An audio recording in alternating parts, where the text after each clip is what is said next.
부분은요, 잘 들리죠 여러분? 네, 이 부분은 수능하고 모의고사에서 꼭 1번으로 출제가 되는 부분입니다. 1번으로 출제가 되는 부분이고요. 그래서 뭐 난이도는 그렇게 높게 출제가 되진 않지만 실수적으로 우리가 꼭 이해를 해야 되는 부분이다라고 생각하시면 되겠어요. 우선 내가 준 포인트를 켜보시면요. 윤리학에 대해서 나오죠. 윤리학.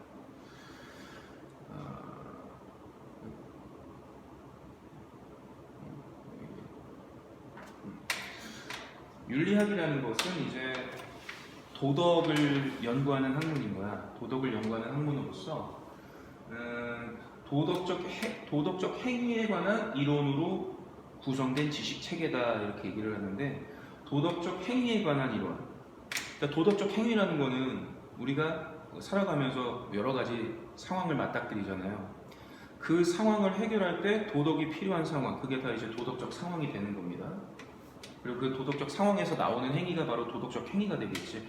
거짓말을 하면 안 된다, 진실을 얘기해야 된다, 뭐 쓰레기를 마음대로 버리면 안 된다, 이런 것들이 다 도덕적 행위가 되는 거고, 그 행위에 대해서 이론적으로 이제 분석하고 그 분석된 것들을 통해서 행위까지 이르게 하는 것, 그런 것들을 다 이제 윤리학의 범위에 들어간다라고 보는 거예요. 그래서 그 여기 쓴 거 보면은 도덕의 본질과 구체적인 규범을 연구하고 둘의 관계를 연구 대상으로 삼는다. 이 말이 뭐냐면은 이론, 도덕의 본질을 이론적인 면이라고 생각하시면 되겠어요. 이론적인 면과, 그리고 그 이론적인 면, 그러니까 뭐 거짓말을 하면 안 된다 이런 것들이 다 이론적인 면이 의무. 그러니까 거짓말을 하면 안 된다는 것에 있어서 여러 가지 이론이 있죠. 그것이 도덕적 의무이기 때문에, 혹은 뭐 남에게 피해를 주면 안 되기 때문에, 그리고 나에게 좋은 결과가 나타나지 않기 때문에, 이런 등등등의 이론들이 본질로 봐도 되겠고요. 하나의 나의 어떤 생각, 행위를 하기 전에 나의 이념, 신념이라고 보면 되겠어.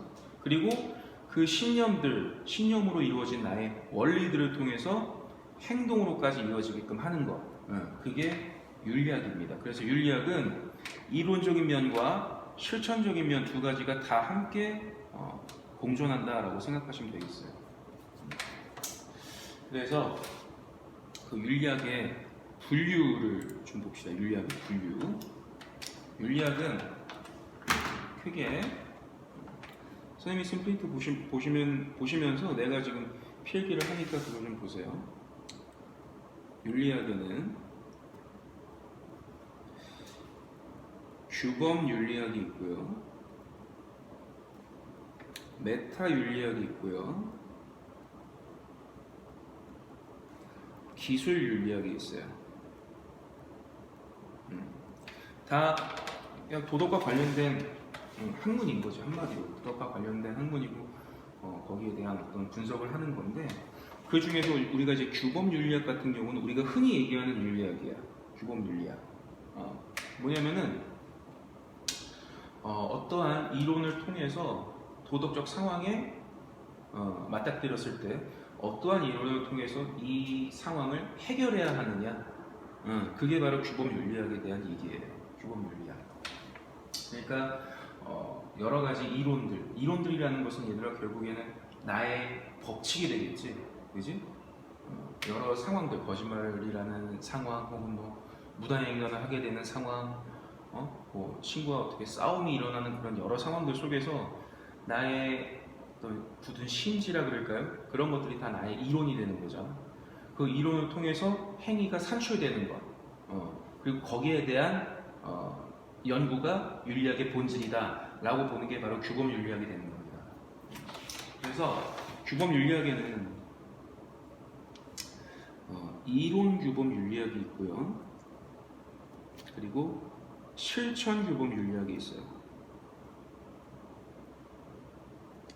그러니까 다른 학문들 같은 경우는 우선 그냥 지식 습득이 주된 목적인 과목도 있잖아요. 물론 실용적인 부분도 있긴 하지만, 뭐 수학 같은 경우는 이제 어떤 지식을 습득해서 그걸 통해서 행동으로 나아가는 거는 글쎄요, 뭐가 있을까요? 별로 없잖아요, 그죠? 그냥 지식을 습득하는 거지. 근데 윤리 같은 경우는 지식을 습득했으면 그거를 행동으로까지 이어가게 해야 된다라고 보는 겁니다. 무슨 말인지 알겠죠? 그래서 그래 그래 자 대답 잘해야죠. 이론을 습득을 했으면은 그러니까 이론이라는 것도 여러 가지가 있어요. 그 거기 봤을 때 의무론적 어떤 관점과 이게 써 있는 거 보이죠? 의무론적 윤리론, 공리주의적 윤리론, 덕윤리론 등등 이런 것들이 다 이론규범 윤리학에 들어간다고, 그죠? 그러한 이론들을 배웠으면은 그 이론을 토대로 해서 의무론에 입각하여서 거짓말을 하면 안 된다라든가, 그죠?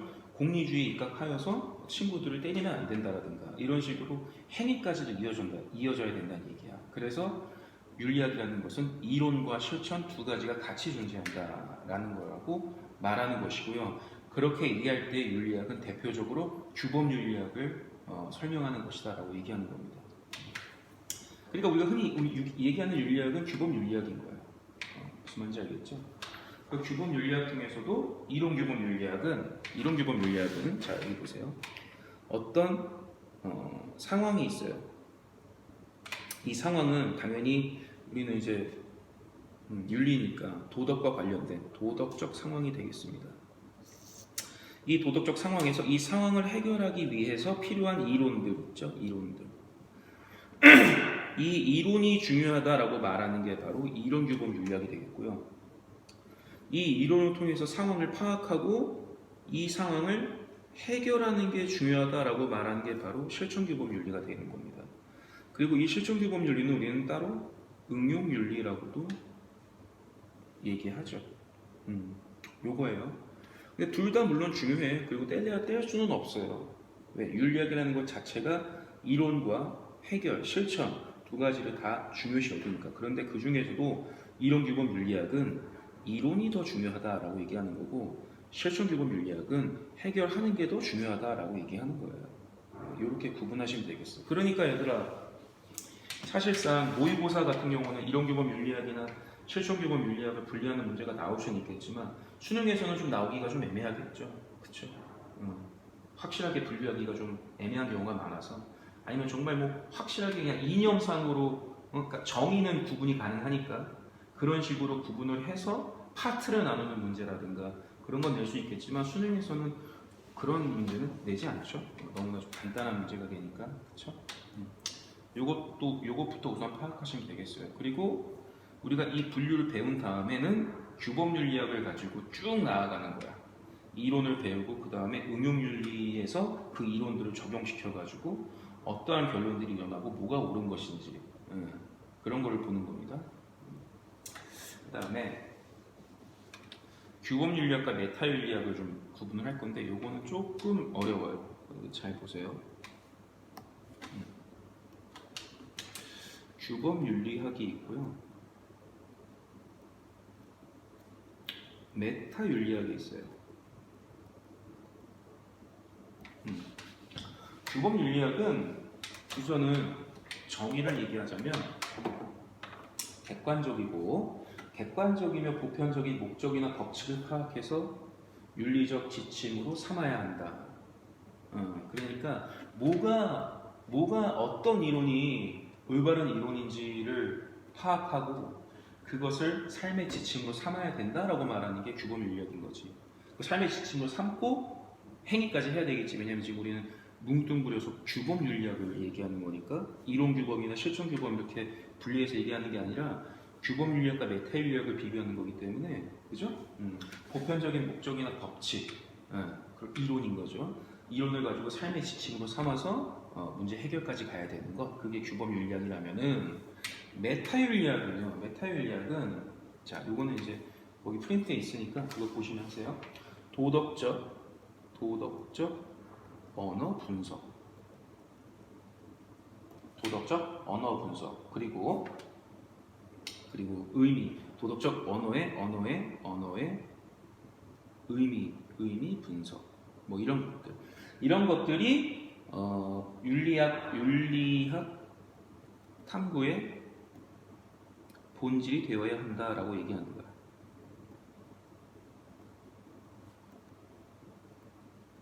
그러니까 메타 윤리학 같은 경우는요, 여러분 사실 옳고 그름의 방향성을 정해주는 데에는 전혀 관심이 없어요.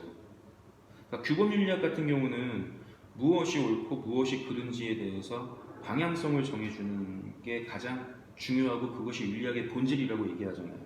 그렇죠?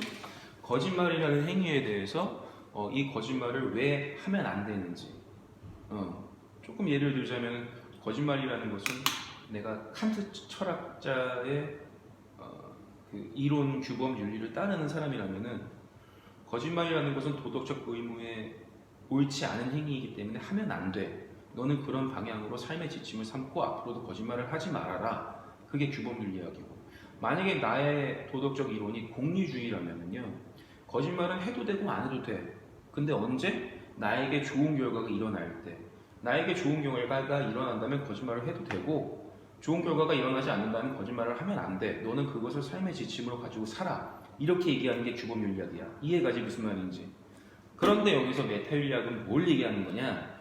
거짓말이라는 것이 과연 그 의미가 뭐냐? 어디까지가 거짓말이냐 이거야. 거짓말의 범위가 뭐냐 이거지. 그 언어를 분석해야 된다는 겁니다. 그러니까 메타 윤리학은 얘들아 옳고 그름에 별로 관심이 없어. 이해가지? 응. 그 규범 윤리학이 말하고자 하는 단어의 의미를 명확히 규정해야 된다. 이 얘기를 하는 거예요. 그 이유는 뭐냐면은 그 이유는 그렇게 해야 윤리학이 학문으로서 성립이 가능하기 때문인 거죠.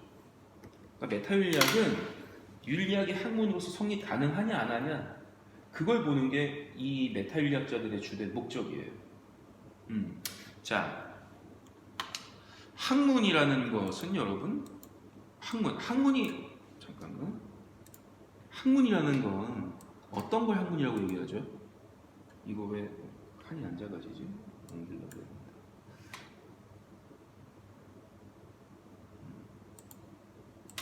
학문이라는 것은 또 이제 뭐 수학이나 과학 이런 것들이 대표적인 학문 아니겠습니까? 그렇죠.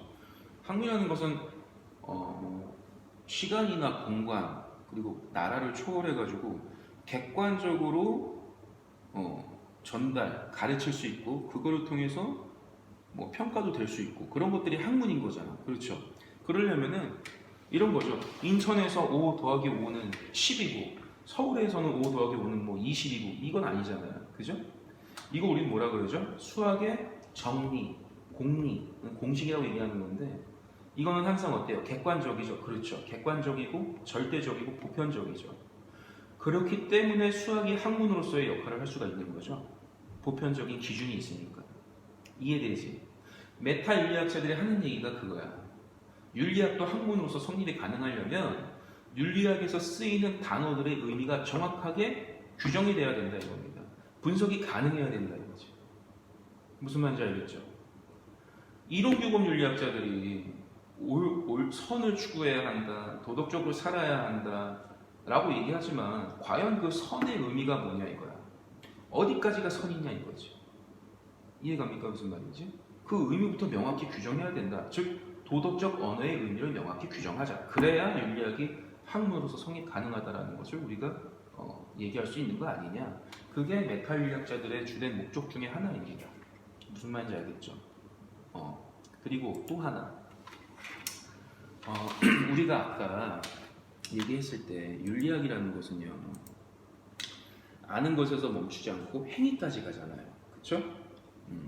하나 예를 들어줄게요.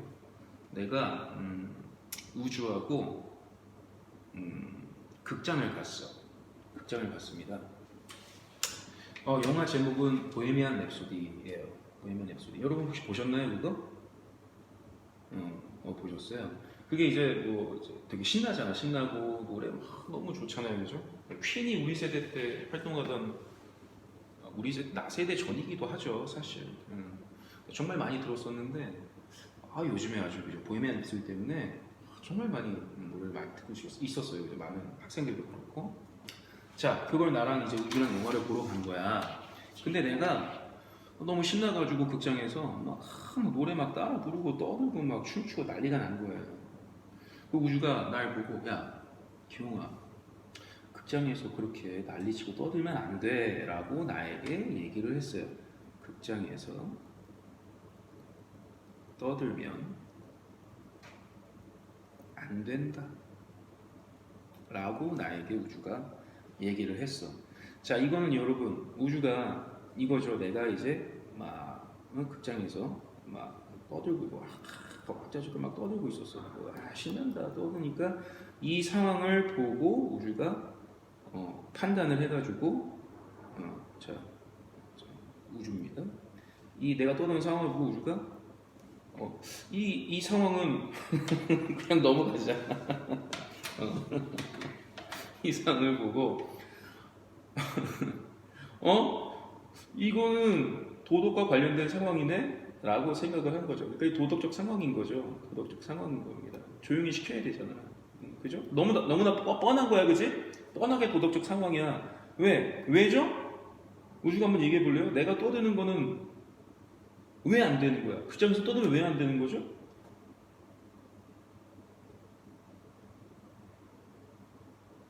그래, 좋아. 야, 내가 원하는 얘기를 해줬어요. 남에게 피해를 주기 때문이죠. 남에게 피해를 주면 안 된다라는 여러분 여기서 내가 물어볼게요. 남에게 피해를 주면 안 된다가 우주에 뭐가 되니? 얘들아, 도덕 이론이 되는 거지. 무슨 말인지 알겠죠? 그게 우주의 그렇지, 도덕적 신념 혹은 우주의 도덕적인 어떤 생각의 어떤 그런 근본, 그게 바로 뭐가 되는 거야? 이론이 되는 거고, 그게 바로 뭐예요? 원리가 되는 거죠. 원리. 그렇지? 그래서 이 상황이 도덕적 상황이라고 인지를 한 거야. 그지? 그래서 이 인풋에서 여기서 이제 생각을 하는 거죠. 기용이가 극장에서 떠들고 있네? 이거는 남에게 피해를 주는 상황인데, 그래서 남에게 피해를 주면 안 돼 해서, 야, 기용아, 극장에서 떠들지 마 라고 뭐 했죠? 나에게 행동을 수정할 것을 명령을 내렸죠. 그쵸? 근데 이 단계를 잘 한번 생각을 해보시면 빠진 게 있어요. 뭐가 빠졌죠? 자, 이건 원리고요. 이건 뭐야? 원리에 의해서 판단을 내렸지. 그치? 판단을 내렸어. 이 판단을 통해서 나에게 행동 수정의 명령을 내리는 거잖아. 여러분 이거 어디서 많이 보지 않았어요? A는 B다. C는 A다. 그래서 C는 B다. 뭡니까? 저 3단 논법이죠. 저 3단 논법이죠. 누가 얘기했죠? 아리스토텔레스가 얘기했었죠. 뭐에 대해서? 논리적으로 생각하는 방법에 대해서. 그죠? 논리적으로 생각하는 방법이라는 것은 오류가 없다는 거죠. 3단 논법에 들어맞는다면 전혀 오류가 없는 생각이 되는 거지. 맞지? 그렇죠. 그럼 여기 뭐가 빠진 거야? 뭐가 빠졌죠? 극장에서 그렇죠. 떠드는 것은 뭐야? 남에게 피해를 주는 것이다. 그렇죠. 그게 빠졌죠. 그렇지. 여러분, 이거를 무슨 판단이라고 얘기하죠? 이게 무슨 판단이어야 원리하고 이 도덕 원리와 이 마지막에 나오는 이건 도덕 판단이 되겠죠. 이게 잘 제대로 연결이 되는 거지. 이건 무슨 판단이라고 얘기하면 되죠? 이거 3단 논법의 법칙으로 나오는 거죠. 이거는 사실 판단입니다. 즉 이게 거짓이 아니어야 돼. 이해됐지? 무슨 말인지. 이 도덕 원리와 도덕 판단이 논리적으로서 오류가 없으려면은 중간에 들어가는 2번의 사실 판단은 거짓이 없어야 되는 겁니다. 이해갑니까? 그래야 이게 객관성을 부여가 받는 거거든. 여기에 사실 판단이 아니라 무슨 가치 판단이라든가 주관적인 판단이 들어가면 안 되죠. 그죠? 그러면은 말 자체가 그냥 다 주관으로 이루어지는 거니까. 우리가 논술 같은 거 할 때도 좋은 점수를 받으려면 나의 주관과 함께 그것을 주관을 뒷받침해주는 사실 판단이 들어가야 되잖아. 그래야 완벽한 논술이 되는 거 아니야. 그렇죠? 그거랑 똑같은 얘기라고 생각하면 되겠어. 나의 주관적인 도덕 원리와 그에 따른 판단을 제대로 논리적으로 이으려면 중간에 사실 판단이 브릿지로서 역할을 해야 된단 말이지. 이해됐지? 자, 여기서 봐봐. 여기서 얘들아. 이 원리가 중요하다라고 말하는 사람들이 무슨 윤리학자야? 이론 규범 윤리학자야. 그렇지. 이 판단을 통해서 행동을 하는 것이 중요하다고 말하는 사람이 바로 실천 규범 윤리학자가 되는 거예요. 혹은 응용. 그렇지. 그리고 여기서 자, 다시 한번 얘기해 줄게요. 내가 우주랑 다시 극장을 갔어. 근데 그 극장이 어디냐? 영등포에 있는 저기 싱얼롱 시어터야. 여러분 그거 뭔지 알죠? 그게 보헤미안 랩소디 때문에 생겼다라고도 얘기하잖아요. 뭐냐면은 이 사람들이 보헤미안 랩소디 보다가 너무 신나가지고 뭐 노래를 부르고 싶은데 그게 안 되니까 만들어달라 그런 거지. 그래서 CGV에서 싱얼롱 시어터라고 해가지고 같이 노래 부르고 춤추는 데로 지정을 해놓은 거야 거기를. 근데 거기 가가지고 우주랑 영화 보는데 내가 막 노래 따라 부르고 막 신나가지고 이러고 있는데 우주가 그걸 보고 도덕적 상황이구나 라고 생각을 해서 남에게 피해를 주면 안 된다라고 해서 나한테 극장에서 떠들면 안 된다라고 하면서 행동 수정을 명령했어. 여러분, 이 논리적 판단에 오류가 있죠? 그렇죠. 뭡니까? 극장에서 떠드는 것은 남에게 피해를 주면 안 된다. 여기서 말하는 극장은 싱글롱 시어터이기 때문에 피해를 주는 게 아닌 거지. 사실 판단이 틀려버렸죠. 이해가지? 그래서 사실 판단에서 도덕 판단이 연역되질 않아. 끊겨버려. 이해됐지? 무슨 말인지? 오케이? 메타 인력이 하는 일이 이거야. 그래서 선생님이 준 프린트를 보면은 뭐라고 나와 있죠?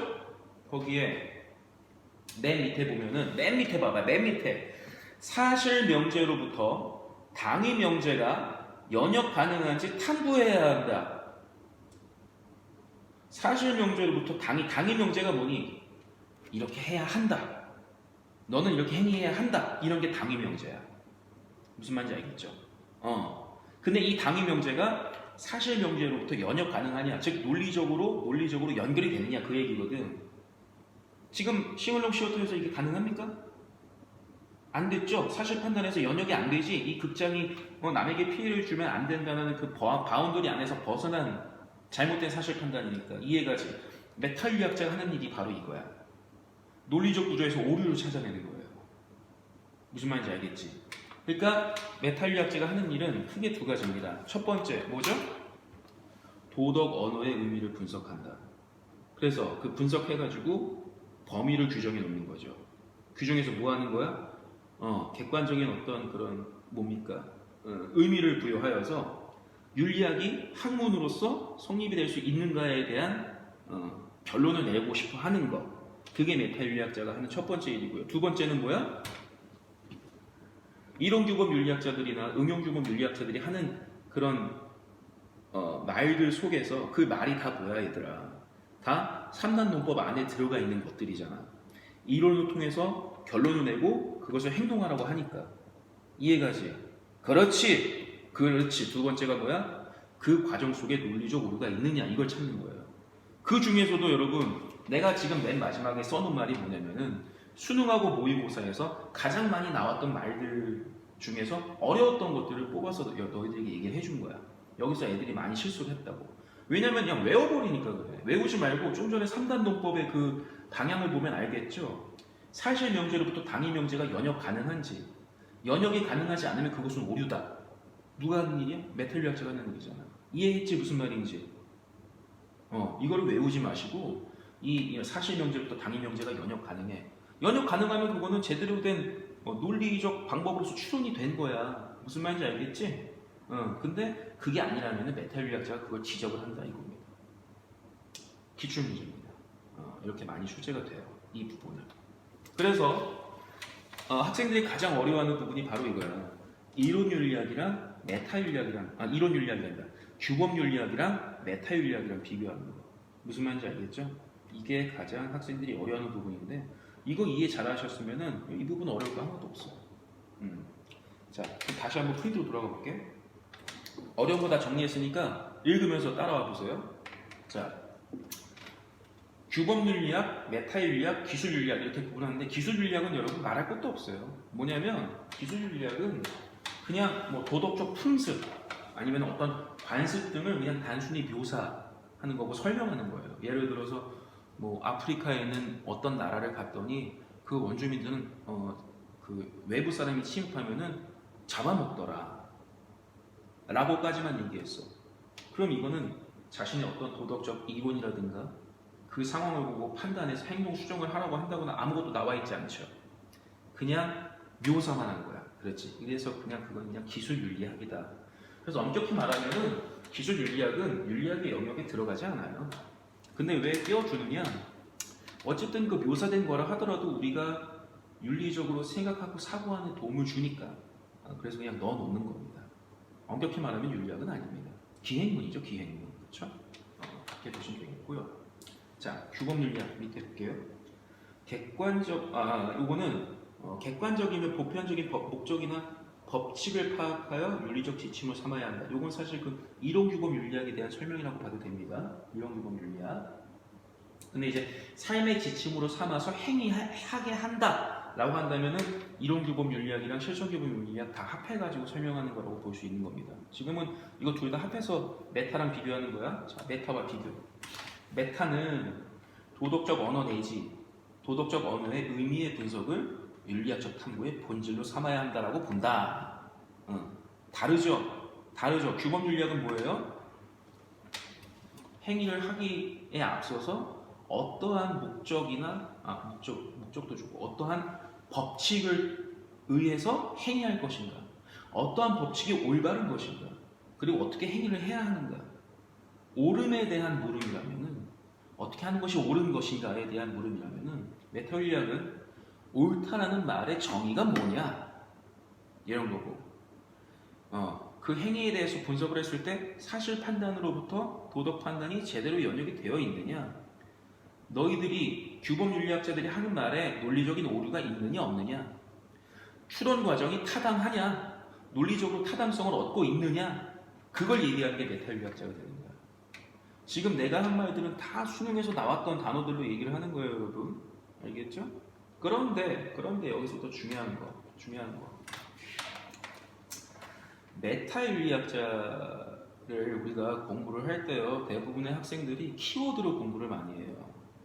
메타윤리학자들이 한 말들 중에서 가장 많이 등장하는 단어가 바로 타당성인데, 근데 이 타당성이라는 단어는 메타윤리학자가 만든 말이 아니죠. 메타윤리학자가 이 타당성이라는 단어를 쓰려면은 어디에 붙어야 되느냐?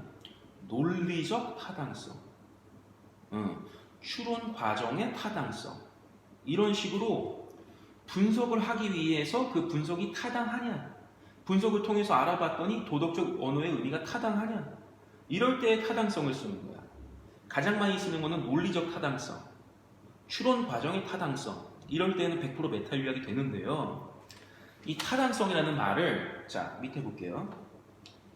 도덕 원리의 타당성을 알아본다 라고 했다면 이건 메타윤리학자가 아닌 겁니다. 이 행위에 있어서 이러한 도덕 원리가 타당한지 알아보아야 한다라고 얘기했다면은, 자, A라는 행위가 있어. 이 행위에 대해서 기억이라는 원리가 있고 니은이라는 원리가 있어. 근데 이 기억이라는 원리로 A라는 행위를 했다고 치자. 그럼 이 니은을 주장하는 이론 윤리가에 있어서 이 기억이 타당한지를 살펴봐야 될 거 아니야. 자기랑 다른 이론이니까 이 타당한지를 살펴봐야 될 거 아니야. 그렇죠? 지금 이 기억이라는 이론이 타당한지 살펴보는 게 누구죠? 니은이라는 이론 윤리 사상가죠. 메타윤리학자가 아니죠. 이해됐지 무슨 말인지? 그렇지. 그 이론이 타당한지를 살펴보는 것은 이론규범 윤리학에서도 충분히 다뤄질 수가 있는 것입니다. 그러니까 키워드만 가지고 공부해서는 안 돼요. 이거 이번 수능에 나왔던 겁니다. 함정에 빠진 친구들이 많다고. 무슨 말인지 알겠지? 타당성이라는 그 언어의 의미를 잘 생각을 하셔야 되는 거야. 그걸 가지고 이론규범 윤리학이랑 메타규범 윤리학 잘 구분하셔야 되는 겁니다. 자, 다음에 계속 읽어볼게요.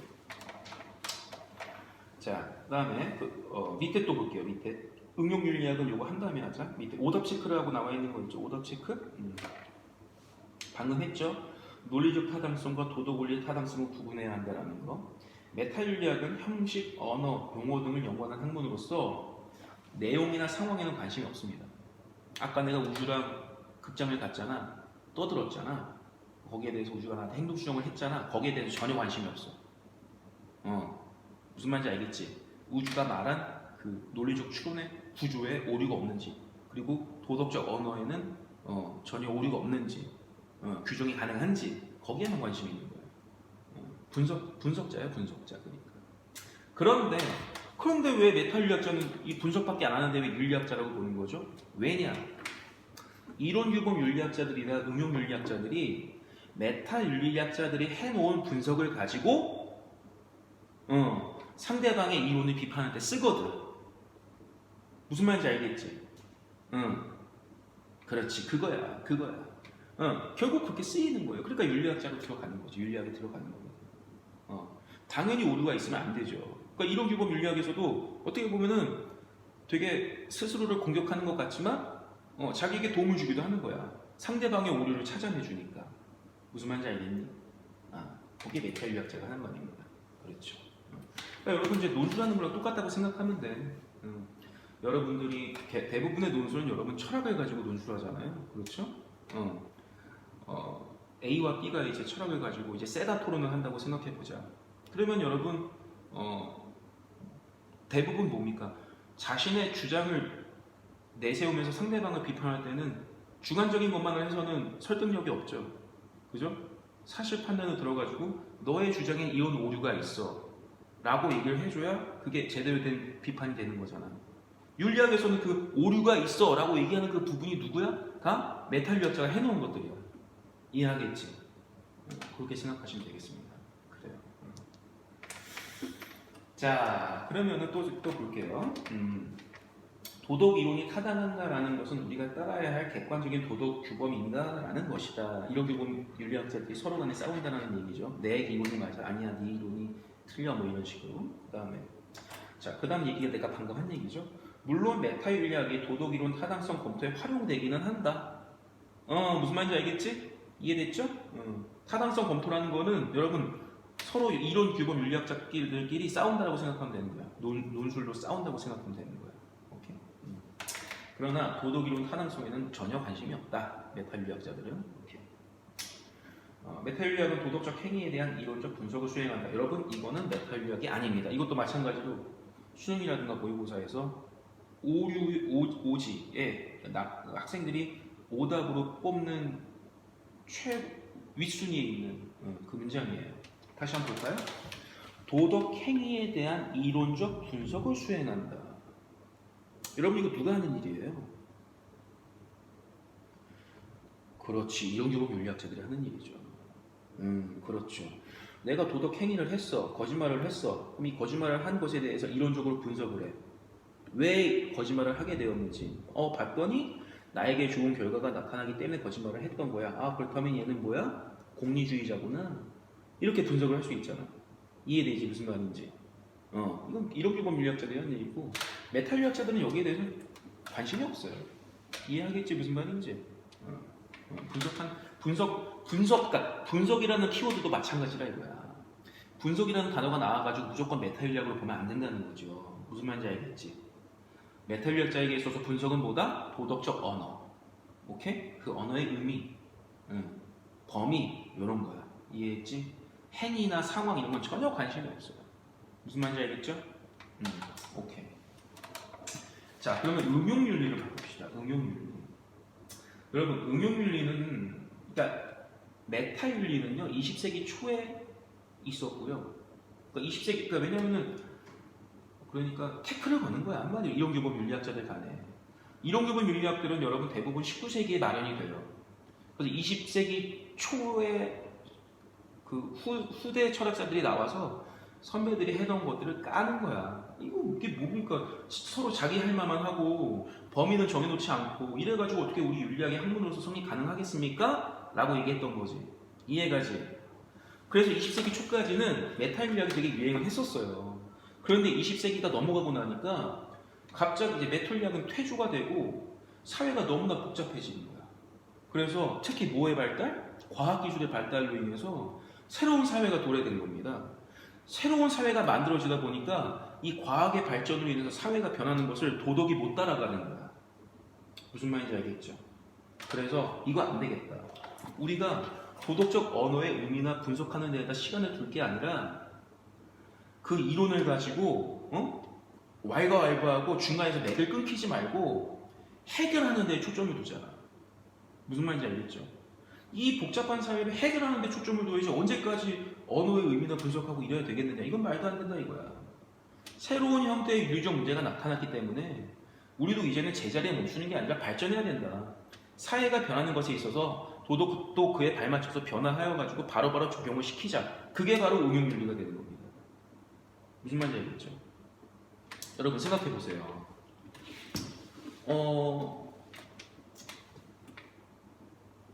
우리나라는 뭐 물부족 국가는 아니죠. 우리나라가 물부족 국가는 아닙니다. 그건 뭐 잘못 와전됐다라고 얘기를 하죠. 우리나라 물 많아요. 근데 예전에 절약의 미덕이 이제 중요하다라고 했을 때 어떤 그런 소문이 와전됐다고 하는데, 아니 뭐 우리 물 풍족하잖아요. 그죠? 너무 낭비하면 안 되겠지만 제대로 알고 절제해야 되겠죠. 물 부족 국가는 아닙니다. 물 부족 국가는 저기 아프리카에 있는 나라들이죠. 그죠? 그런데 그런데 물 부족 국가가 생겨나는 이유가 뭐겠어요? 환경 오염이겠죠. 그렇죠? 그런 환경 오염이 도래되면서 이 내가 막 물을 막 낭비하고 쓰레기 막 버리고 이 행위가 뭐가 돼버리는 거야? 하지 말아야 할 행위가 된 거죠. 뭡니까? 당위적인 행위가 돼버린 거야. 이해했지 무슨 말인지? 됐니? 그래. 옛날에는 물 가지고 뭘 한들 무슨 그게 죄겠어요? 잘못이겠어요? 아니었다고. 그땐 도덕의 범주 안에도 못 들어갔단 말이야.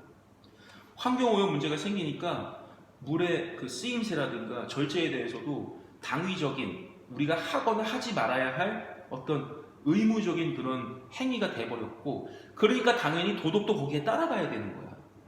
무슨 말인지 알겠죠? 도덕은 당위적인 학문이니까요. 이해됐지? 그러니까 올바른 기준을 제시해줘야 되잖아. 이해됐니 무슨 말인지? 그래서 장지글러가 뭐라 그래? 지구의 절반은 굶주리고 있다라고 얘기하는 얘기가 뭐야? 원래 지구에 있는 모든 그 뭡니까? 작물들이라든가 그런 자원들은 전 세계 인구가 다 쓰고도 남는다잖아요. 그런데 왜 물 부족 국가가 생기고 왜 지구의 절반이 굶주리냐 이거야. 환경 문제와 그로 인해서 우리가 절제하지 못함. 근데 한 100년 전에는 그런 게 있었겠냐고요. 절제함이 필요가 없죠, 얘들아. 이해가지 무슨 말인지. 그래. 생명윤리도 마찬가지입니다. 뭐 의약품이라든가 생명 연장에 의해서 만들어지는 한 2년 전에 가장 이슈가 됐던 게 뭐예요, 여러분? 유전자 가위 기술이죠. 이게 옳으냐 그러냐. 이게 200년 전에는 이게 무슨 논의도 되지 않았던 거죠. 과학이 발전하다 보니까 도덕도 그에 발맞춰서 발전해가지고 이게 옳다 그러다 방향 정해준 다음에 이 상황을 해결하는 게 이제 최우선의 문제가 돼버린 거 아니야. 그래서 유전자 가위 기술은 여러분 전 세계적으로는 원래 하면 안 되는, 그러니까 인간 복제 기술, 그죠? 전 세계적으로 막아놨잖아요. 왜 막아놨겠어? 생명 윤리에서 모든 세계에 있는 어떤 석학 박사들이라든가 이런 유수의 어떤 전문가들이 모여가지고 정해놓은 거죠. 윤리적으로다가 생명 윤리의 카테고리로서, 응용 윤리로서. 이해하겠지 무슨 말인지. 앞으로도 또 생길 겁니다. 우리는 생각할 수가 없겠죠. 또 다른 응용 윤리의 분야가 생길 거라고. 그렇죠? 왜? 우리가 생각하지 못한 미래의 어떤 상황을 바로 해결하기 위해서. 아마도 다음에 생길 응용 윤리는 아마 외계인과의 관계 뭐 이런 게 되지 않을까요? 분명히 생길 겁니다. 그렇죠? 뭐 인터넷도 전혀 상상해보지 못했던 거니까. 그치? 나는 그래서 너희들은 너무 당연하겠지만 나는 집에서 홈쇼핑을 한다는 것도 이게 상상이 안 되는 거예요. 그죠? 근데 지금은 뭐예요? 공정거래, 인터넷에서의 공정거래도 너무나 당연한 거잖아요. 그때는 전혀 몰랐던 건데 인터넷 상에서의 어떤 물물 교환, 그렇죠? 그것도 도덕이 인터넷 상에서의 물물 교환으로서의 정당한 거래가 될 수 있도록 발빠르게 변해서 넷상에서의 어떤 그런 규칙까지도 만들어진 거 아니겠어요? 여러분들 많이 하고 있는 뭐 당근마켓, 그죠? 나도 그거 굉장히 많이 이용하는데 뭐 당근이세요? 만나서 하고 막 그러잖아요. 여기에 얼마 전에 난 당근마켓 너무 좋아해요. 저는 벌써 온도가 43도예요. 굉장히 거래를 많이 했어요. 너무 재밌더라고요. 저 당근이 있어요. 당근이 뭔지 알지? 당근이 뭐의 줄임말인지 알아요? 당신의 근처래. 당신의 근처. 당신의 근처에 서로 이제 거래할 때 진짜예요. 그게 당근이래요. 되게 기분 좋잖아요. 그죠? 저는 원래 그 번개장터를 썼다가 근데 그거는 이제 너무 멀잖아. 난 당근이 이렇게 크게 될 줄 몰랐어요. 당근을 썼는데 너무 편하더라고. 우선 배송비가 안 들잖아요. 그죠? 그 선생님도 차가 있으니까 조금 멀더라도 왔다 갔다 할 수 있고 그러니까 너무 편하더라고요. 그랬는데 세상에 그 좋은 당근 마켓을 얼마 전에 뉴스 봤죠. 뭐 이상한 것들 팔고 그죠? 심지어는 정말 말도 꺼내기 싫은 그렇죠. 그거 여러분 처벌할 수 있었을까요? 처음에는 처벌 못했을걸요? 근데 이게 너무 심각해지니까. 근데 우리가 이제 인터넷 윤리가 이미 마련이 되어 있기 때문에 법적 처벌보다는 이제 불러가지고 조사하고 너 그러지 말아라라고 해서 벌금은 물을 수는 있죠. 그죠? 우리가 이런 일이 있기 때문에 뭘 만들어 놓은 거야? 응용윤리에서 정보윤리를 만들어 놓은 거야. 무슨 말인지 알겠죠? 이해가지? 그런 겁니다. 그렇게 구분을 좀 하시면 되겠어. 구분을 하시면 되겠고, 당근 재밌는 일이 많았어요. 예전에 제가 작년에 어떤 학교에서 홍보팀을 하고 있었는데, 이제 전날 다음날 그 중학교에 홍보를 가야 돼. 고등학교 홍보를 하러. 근데 전날 내가 컴퓨터 스프링쿨러라고 있어요. 남학생들 잘 텐데 게임을 하려면은 이게 파워가 좀 세야 돼. 전압이 세야 돼. 근데 내가 그 두 개가 있어서 하나를 팔으려고 올렸는데 사고 싶대. 그래요. 어디서 거래할까 했더니 내일은 학교를 안 가가지고 거래가 좀 힘들 것 같대. 했더니 어디신데? 했더니 남동 쪽이래. 그래서 학교가 어디예요? 그랬더니 세상에 내가 다음날 홍보 가는 학교인 거야. 그래서 그 학교 홍보 갔다가 학교 정문에서 거래했어요. 중학생하고. 너무 재밌더라고. 2,000원 깎아줬어요. 재밌더라고. 아무튼 그런 것들은 또 오프라인으로 만나서 또 얘기합시다. 재밌는 일 많으니까. 자, 그럼 문제를 한번 풀어볼까요? 선생님이 제일 처음 나눠줬던 마더텅 문제 2번 풀어보세요. 2번. 시간은 2분 줄게요. 2분.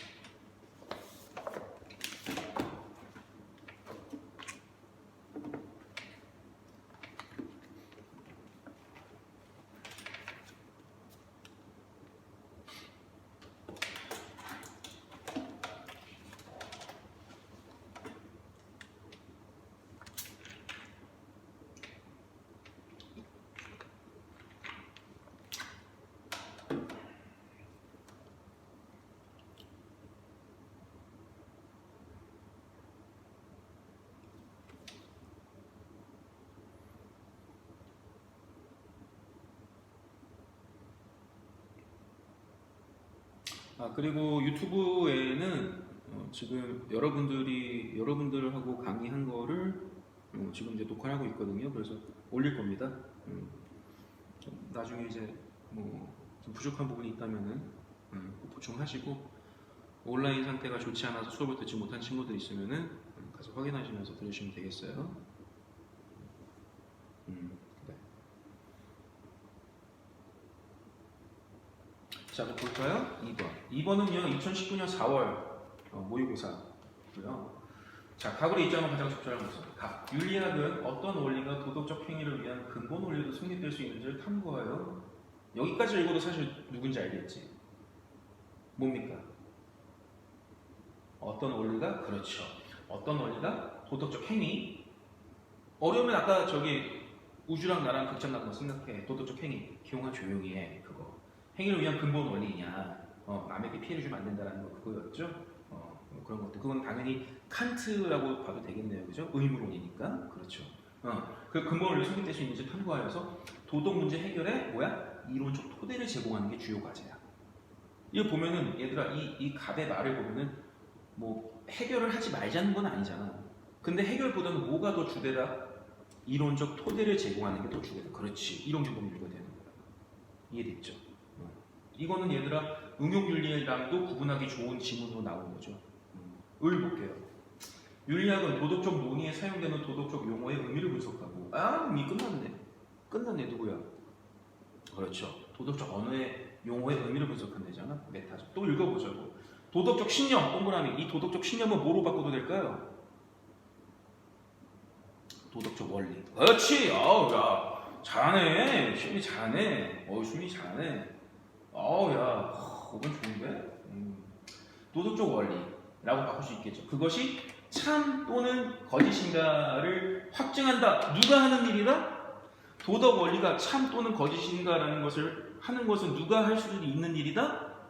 너의 도덕 원리는 거짓이야. 누가 할 수 있는 일이야? 반대되는 도덕 이론 윤리 전문가가 할 수 있는 일이죠. 이해됐지? 그래. 근데 중요한 건 그 다음 말이지. 의미를 참 거짓을 확정할 수 있는 뭐? 추론의 규칙을 검토한다. 포인트는 이거죠. 이해됐지 무슨 말인지. 그리고 그게 뭐야? 주요 과제래.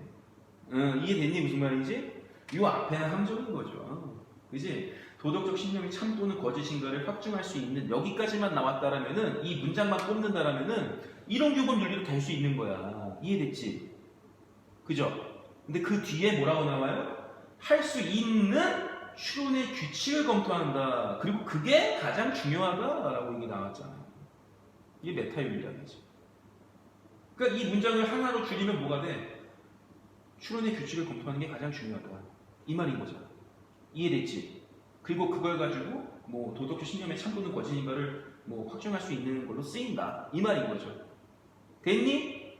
메타윤리학이다. 답은 1번이에요. 답은 1번이고 오답을 우리가 이게 왜 오답인지는 우리가 오프라인을 만나가지고 짧게 하고 수업 들어가자고. 오케이? 보충 수업은 이 문제 비중이 훨씬 넓습니다. 문제를 더 많이 풉니다. 그래서 필요한 친구들은 오늘 신청하시도록 하고요. 자, 우리는 그러면 다음 주 화요일인가요? 그지? 응, 그래. 5반. 그래. 기대되는구나. 화요일에 보자, 얘들아. 주말 잘 보내라. 응, 그래.